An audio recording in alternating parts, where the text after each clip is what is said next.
smiles at you, right? Even if you mess up, it doesn't feel so bad. So, when I first started teaching music, I used to actually practice smiling in a mirror. Yeah, I would, because I'd go and check out different smiles.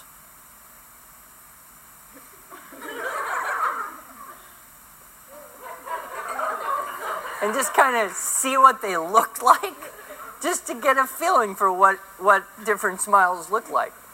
Because you can control your smile, you can control communication a lot better. So, let's see some smiles today, especially from some of the more serious batch of you. Lastly, let's talk just a little bit about the peer evaluations, because that is one of the best ways to get better, is to figure out how we can help each other. And I was speaking at the homeschool convention in Southern California, and I got this big pile of these evaluation forms. You know, what was good or bad about my presentations. About, I don't know, how much would that be? 400 of them? So I just went through all of them, and I put them into several piles. The good, the bad, and the ugly. And it was very painful to have the ugly ones, right? To read about the weak point. It was nice that the good pile was much bigger than the ugly pile.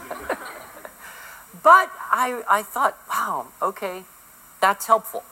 That's going to help me do better next time, even though it's rather painful to read at the moment. So I'm curious, if everyone could think of, just take a minute here, think of what is the most helpful thing that you have received on any comment form so far. We'll just kind of get a feeling for that. So think about the comment forms you got, and maybe the good, the bad, and the ugly. And it could be a good or a bad thing, but what was the most helpful comment you received? Anyone have any feedback or feeling on that? Yes, Miguel. That I kept swinging back and forth. That you kept swinging back and forth? Okay, because you weren't necessarily aware of that yourself. Yeah, it's interesting how we can kind of get those things happening and not even be aware, because we're thinking so much about words or the content. How about for you? What was your most useful thing, Allie? To look up more. To look up more. Yeah, it's terrible when someone just looking down a lot, you feel kind of left out, don't you? You feel kind of lonely. Like, why isn't this person coming to me? Daniel. Playing with my shirt too much. Oh, did you? Yeah. Play with your shirt? And you didn't notice that? No. Yeah, it's so funny, those things we don't notice. Stevie? That I talked way too fast. That you talked way too fast. And for you, it sounded normal because it was in your brain perfectly. Yeah. There is kind of this odd problem of the more you rehearse, the easier it is to talk fast because you know what you're doing. Of course, the less you rehearse, the easier it is to look down at your paper and not look up at people. So, the balance. Elias? Well, I enjoyed when people said, try some gestures, and I also enjoyed when they said, good topic. Ah, so you enjoyed the suggestion to try some gestures, and you also liked the fact if they enjoyed it. Yeah, I like that too. That's the most important part of a speech. The most important part of a speech. Good. Emily? I learned never to wear a scarf while I was giving a speech because apparently I was playing with it. Oh, the scarf. Uh-huh. Yes. And you didn't recognize that either. Good. Some very good things. Anything else? Anyone know feedback that you got that was particularly helpful? No? Good. So as you are giving feedback, then it seems that the more specific you can be, the better that is. All right. Now, I did get a couple questions, which I like to have, so we'll address these very briefly, and then we'll move on into our speeches for the day. What is the best way to practice? Look in a mirror. I have a hard time looking in a mirror. Does anyone else dislike looking in a mirror? I suppose there are some people who kind of like looking in a mirror. I worry about them a bit. But I don't really enjoy it. After my early adult foray with practicing smiles in the mirror, I pretty much just quit looking in the mirror. And now I don't even have to look in the mirror to comb my hair. Just done. Because you have to look at yourself if you look into the mirror. You have to look at yourself. And that can be frightening, especially when you get to be about my age. You say, no way. There is no way I look that old. So I don't know. To answer this question, what is the best way to practice looking in a mirror? I think that might depend on the person. If you can do well looking in a mirror, all power to you. I would be so distracted by the unpleasantness of it, it would not be good for me. Truth be told, I used to practice my speeches while I was driving. For some reason, that was the easiest way for me to kind of practice what I was going to say and phrase it a different way and all that. I wouldn't recommend you practice your speeches while you're driving if A, you don't have a driver's license yet, or B, you have to look at your notes while you're driving. Or worse, both conditions. But it seemed to me that when my hands were busy, my brain was freer. So I don't know how that would work. I would guess that everybody has to have their own little practice method. Can you practice in front of your siblings? Has anyone tried that one? Did that work okay? I do it on the trampoline when I'm jumping. On the trampoline when you're jumping. Wow, I love that. I should try it. I have a trampoline. Does anyone else have a method they've used? Maybe other than I mentioned? Yeah. Doing it in front of my dad because he gives me constructive criticism. So you're comfortable with your dad, but he gives you some good advice. Yeah. Excellent. Very nice. Yeah, dads are safe that way, aren't they? They love you no matter how you stumble over things, right? Joey. I've recorded myself and listened to my voice. Did you really? He recorded himself and listened to it. Now, what did you discover? It sounds a lot different. Your voice sounds different. And I said a lot when I was practicing. I didn't listen too long because it kind of bothered me. But It's almost as bad as watching yourself on videotape. For some reason, it's even worse than looking in a mirror because you can't do anything about it. It just keeps going. And you just want to run away sometimes. But yeah, particularly bad for me since I'm in the business of selling videotapes of myself. I just don't like watching them at all. Stevie, did you have a method of practice? I would give the speeches in front of my mom and him. Your mom and your brother, and they're safe. No, they're not safe. Okay? So then that's the other way to go. Find an audience that's more dangerous than this one, and then it's like running with weights, huh? You'll feel comfortable in front of this friendly group. Good. So I don't know if that answers that. Next question. How do you memorize a long speech or poem?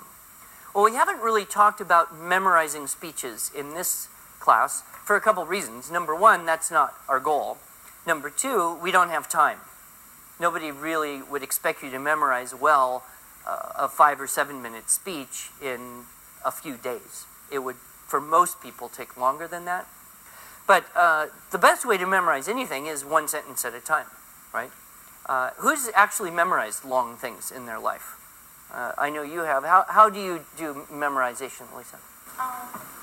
Normally I just go sentence by sentence and read it over and over again. And then doing keyword outlines helps if I just take the main things and then when I see those words, it normally just brings it back and I can keep it going. Oh, okay. So you'd make a keyword outline of the thing you're trying to memorize.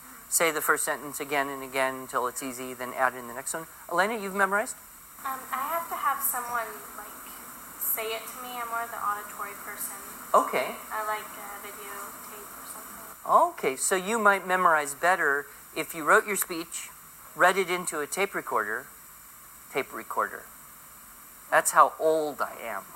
I haven't even seen a tape recorder for years. You would record it into an MP3 player or a computer, and then you would burn it to CD or put it on an iPod, and then you could listen to it, again and again. Yeah. Some of you've never seen a tape recorder in your life, I bet. How do you memorize, Daniel? I do it paragraph. I read the whole thing out a bunch of times, and I kind of get an idea of what's going on, then I can kind of know what I'm... So for you, a bigger chunk is a little bit better. Again, I think it varies person to person. The longest thing I memorized was actually in a foreign language because I was trying to learn the foreign language. And I just did one sentence again and again and again until I could do it without hesitation. And then I said that, plus I tried to say the second one, and I just did that again and again and again until I could do the first two without hesitation. And then I got added in the third one and didn't try to worry about too much. But I think there are some people who do better with a bigger chunk, especially if there's continuity and logic involved. Gianna, you've memorized. Yeah, and I do. It helps me if I practice piano and read the sentence by sentence at a time, and then memorize it while I'm playing. Okay, so this would be for memorizing a piano piece? No, memorizing like a speech. So memorizing the speech while you're playing piano? Wow. Wow. Now, just one question. Are you playing the thing on piano from memory, or are you reading the notes? So you've got a piece in your brain all memorized up, so you just sit down and play it, and you don't have to think too hard. And then at the same time, you have notes for a speech, and you're trying to memorize the language. Probably not a method for beginners in either area, but fascinating. Yeah, use more of your brain. Yes? I've been in plays and done some speaking, and for me, a good way to memorize is to learn the meaning of what you're saying first, so you can tell back a real general summary. Okay.